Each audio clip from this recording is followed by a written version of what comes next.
Vajiraman Ravi has been still there even during my mains preparation, during both my attempts 2023-24. I started my preparation in 2018 here as a foundation batch student, and finally I'm again back here 6 years later. The life has come full circle finally. I post-graduated actually in year 2018. After that I came to Vajiraman Ravi, as the name has always been there, where I was completely clueless कि क्या करना है क्या नहीं. And that year I think, but I think ये join किया test series मैंने, and we had those regular feedback sessions. GS we had GS. I was enrolled for the GS thing. I had that regular feedback session after every copy that was checked. We had those mentoring sessions going on. So उससे पता चलता था what is wrong, where I should add on, what is the changes I need to make, etc. So it went like that, and I really scored good in GS. Last year also it was 435 marks in GS 1, 2, 3, 4. Hello everyone, my name is Urmi Sinha. I come from Havra, West Bengal. I completed my graduation in Political Science Honours from St. Xavier's College, Kolkata in the year 2023, and I have secured All India rank 170 in UPSC Civil Services Examination 2024, and this was my very first attempt. So a lot of people who get to know that this was my first attempt have the same question, that what was that I did that I was able to crack the examination in the first attempt. So in this video I would like to share with all the aspirants what I think worked for me, how I built my foundation from my school days and later slowly and gradually through my graduation years, in order to have a solid base on which my UPSC preparation would unfold, and which eventually helped me to clear the examination in the first attempt. So first of all, I had decided that I wanted to sit for the civil services examination and become a civil servant very early on in my life, when I was perhaps just 7 years old. This single-headed focus, I think, helped me to understand what I need to do, what are the paths that I need to undertake, what are the things that I need to study, what are the things that I need to focus on in order to help me to crack this exam as soon as possible.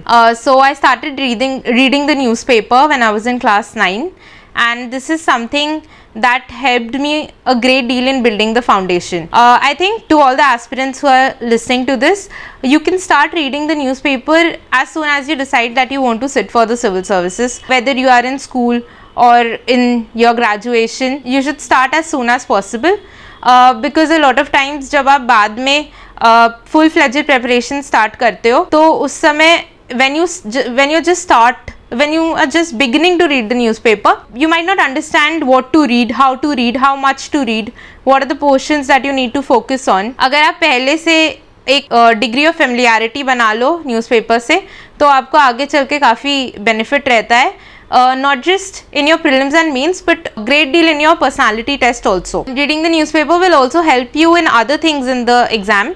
It will build a strong vocabulary for you, which will help you in your essay paper. It will build your opinions, how to shape your opinions, how to put both sides of an argument, let's say, or how to present your thoughts in a coherent manner.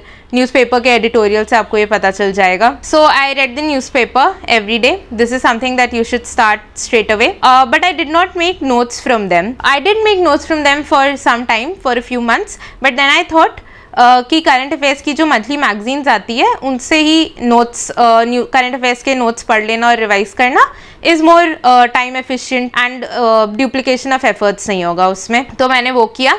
पर newspaper में पढ़ती रही daily 1.5-2 घंटे लगा के, ताकि एक flow में मुझे करंट अफेयर्स के बारे में पता चलता रहे और वही चीज़ें रीइंफोर्स हो जाए जब मैं करंट अफेयर्स की मैगजीन्स पढूं. सेकंड, फाउंडेशन और यूपीएससी का बेस बनाने में मुझे जो हेल्प किया वो था, I took up humanities after my class 10 in my plus 2. Despite getting fairly good marks in my class 10, I did not take up science because I knew that I wanted to sit for the civil services examination. So again, people who are listening to this who are yet to decide their streams, to parents even, you should not force your child to take up any stream. उसको जिसमें भी अपना career बनाना है उसमें freedom दी जाए, क्योंकि फिर आगे चल के उनको काफ़ी बेनिफिट हो जाता है, जैसे मुझे हुआ.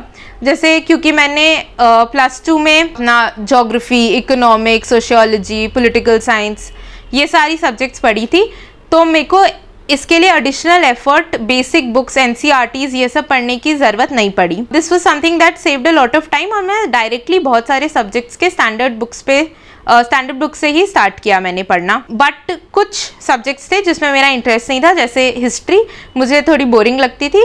तो जब मेरा ग्रेजुएशन स्टार्ट हुआ, लॉकडाउन चल रहा था 2020, तो ऐसे भी घर में कुछ ज़्यादा करने को था नहीं, पढ़ाई का भी प्रेशर था नहीं. सो आई ऑर्डर्ड 6 to 12 की history NCERTs and I read them just to make myself more interested in the subject and to build a foundation. So बस एक कर्सरी रीडिंग की, बेसिक रीडिंग, उसमें से कुछ लर्न नहीं किया, कुछ नोट्स नहीं बनाए और एक डिग्री ऑफ फेमिलियरिटी आ गई सब्जेक्ट से. फिर मैंने उसके स्टैंडर्ड बुक्स से स्टार्ट किया. मैंने स्पेक्ट्रम भी एक रीडिंग मैंने कंप्लीट कर ली थी जब मैं ग्रेजुएशन में ही थी. बिसाइड्स दिस पॉलिटिकल साइंस, क्योंकि मेरा क्लास 11-12 में था और मुझे अच्छा भी लगता था, तो मैंने उसकी NCERTs नहीं पढ़ी.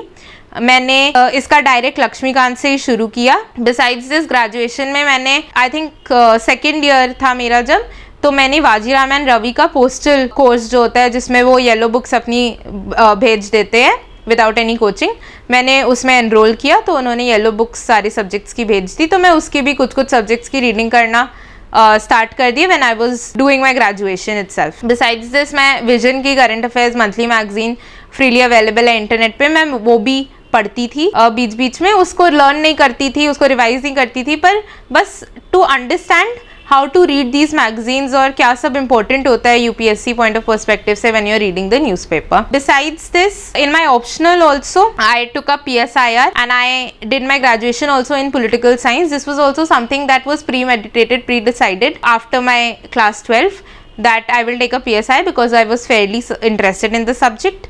So I also took undertook graduation in the same subject. तो उससे भी एक solid foundation बन गया मुझे. और आप अगर मेरे एटलीस्ट मेरे कॉलेज में जो सिलेबस था और जो UPSC का सिलेबस है उसमें काफ़ी ओवरलैप है. थिंकर्स का, इंडियन कॉन्स्टिट्यूशन का, इंटरनेशनल पॉलिटिक्स का, कंपेरेटिव पॉलिटिक्स का, तो मुझे काफ़ी हेल्प उसमें भी हो गई. And also I did not need to take any coaching for PSIR क्योंकि मैं कॉलेज में ही काफ़ी मन लगा के मैंने पढ़ाई की थी, तो मैंने सेल्फ स्टडी किया PSIR के लिए. Other than this, after graduation, I started my full-fledged preparation from May 2023, which is 1 year before my prelims. So I enrolled in Vajiram and Ravi's foundation course. उसमें the primary benefit that I think I got from online coaching, और मैंने online coaching की थी, offline नहीं, तो उसमें मुझे एक consolidated notes मिल गए सारे subjects के, जिससे मुझे खुद से अपने नोट्स डिफरेंट सोर्सेज से कंपाइल करके एक जगह नहीं बनाने पड़े. One thing I would like to add is that I kept the pace of my syllabus completion different from the pace that was being followed in the classes. मैं जैसे एक महीना चुनती थी कि मैं ज्योग्राफी कंप्लीट करूंगी, तो मैं उधर वो पढ़ती थी, भले ही कोचिंग में ज्योग्राफी पढ़ाई जा रही हो या कम पढ़ाई जा रही हो, जैसे भी हो.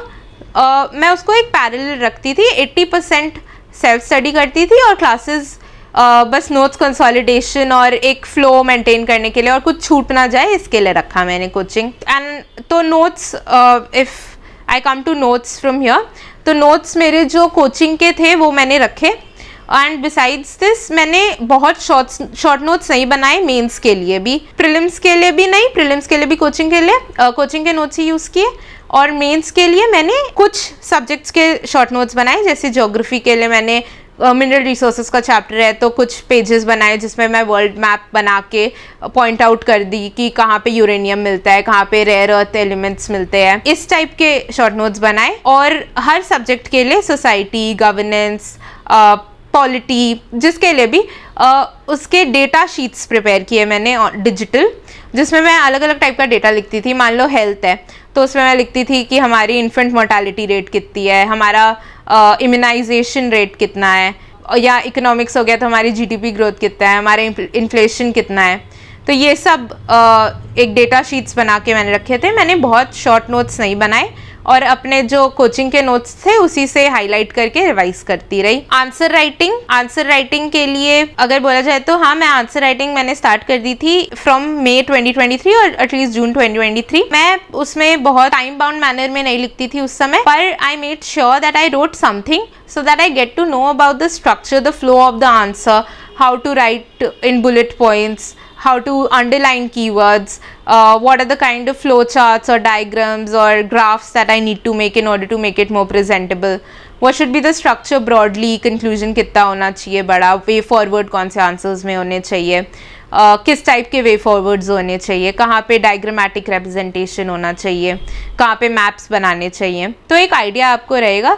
तो आप बहुत आंसर राइटिंग नहीं भी करो तो आप स्टार्टिंग से जैसे जैसे कुछ पोर्शंस कंप्लीट होते जाए सिलेबस के, आप उसको करते रहोगे तो आपको बेनिफिट रहेगा काफ़ी आगे चल के. And full fledged answer writing तो मैंने प्रीलिम्स के बाद ही स्टार्ट की. आंसर राइटिंग के लिए मैंने टेस्ट सीरीज़ ज्वाइन किए, वाजिराम एंड रवि के लिए जीएस विजन का ही किया मैंने ऐसे के लिए, और PSIR का शुभ्रा रंजन मैम का. तो एकदम भले मैं घर में करती थी, ऑनलाइन करती थी, पर 3 घंटे पूरे डेडिकेटेडली बस 3 घंटे ही बैठती थी एक रूम में और देती थी, उससे ज़्यादा बिल्कुल भी टाइम नहीं लेती थी, सो दैट मुझे एक ऑनेस्ट असेसमेंट मिले कि मैं वेयर डू आई स्टैंड, मेरे कितने आंसर्स कंप्लीट हो रहे हैं.